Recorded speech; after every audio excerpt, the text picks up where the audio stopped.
મારું દીકરું દી માથે આવી ગયો. હા હા એ તો તારું ડોહું બપોરનું ટાણું થઈ ગયું. તો માલ ઢોર તો ઠીક છે કહું ટાટા સાંઈ બેહાડ્યા, હા પણ ઘરનું કાણી જવું. કેમ ભાઈ? મારે જવું એક નાતના કામે, હા અને ઘરનું માલ ઢોરમાં જાય એવું કોઈ નથી. લે કોઈ નથી. મેં કીધું આજ નથી તારા ઢોર ભેગા મારા માલ ઢોર આઈ ગયા ને. મારે ક્યાં ટાઈમ છે ભાઈ, મેં બીજા ભેગા જવા દીધા. લે કઈ વાત, મારું દીકરું તારી પાસે ટેમ નથી. જરાય નહીં. ઠામુકો ટેમ નથી. જરાય નહીં. હા એ તો મારો દીકરો લાડવા ઝાપડી ખાવા મારે ગોઠણિયા વાળી ગયો તો. હે તઈ તો કીધું નહીં મારી પાસે ટેમ નથી એમ. અને જીણું એવું કામ સીધું તા મારો દીકરો ધડ રેગાનો ના પાડે મારી પાસે ટેમ નથી.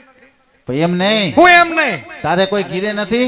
લે કોને કીધું ઘીરે કોઈ નથી? ઘીરે તો તારા ડોહા ગાડું ભરાય એટલા હે. કોણ કોણ છે ઘીરે? હું કહું ઝીણકો હોય છે, ભાભો હોય છે, ગગો હોય છે. ગગાની માં? હવે એનું તારે શું કામ છે? તારે ઈ ક્યાં મારા ઘરમાં ઘો ખાલવાની જરૂર છે?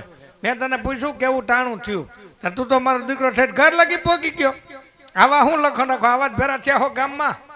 એમ નહીં. હું એમ નહીં. હું તને એમ કહું છું, ઝીણકો ઘીરે નવરો હોય તો એને બોલાય તો ઈ માલ ઢોર માં જાય. ઠેક એમ કે? હા હા ઈ સારું કર્યું. લે ઈ તો મારું દીકરું ઠામુકું મને હા મગજ માંથી ને નીકળી ગયું છે. શું મગજ? મગજ તો તારો ડોહો હોય ને. તો બોલાય. લાય હું કહું એક હાથ કરું, હા કદાચ ને ઝીણકો આવે તો ઝીણકો માલ ઢોર માં જાય હા તો શિવલા મારું કામ થઈ જાય. તો બોલાય. લાય એક હાથ કરવા દે.